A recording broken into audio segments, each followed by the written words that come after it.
Hi. Hi. Good evening, ma'am. Good evening. I'm Nishant. I'm Richard. Today I'm very happy because I'm standing on stage.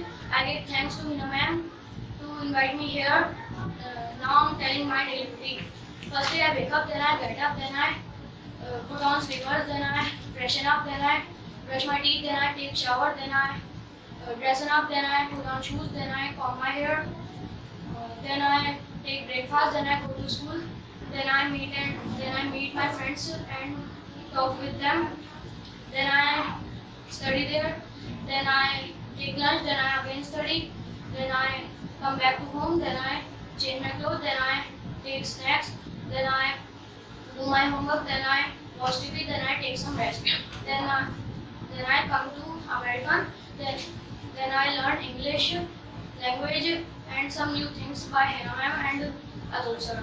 Then I go back to home, then I watch TV, then I take some junk food, then I watch TV, then I study, then I take dinner, and last of my dinner I take some sweet, then I go for stroll with my parents, then and in last of my day I wish my parents and retire to my parents.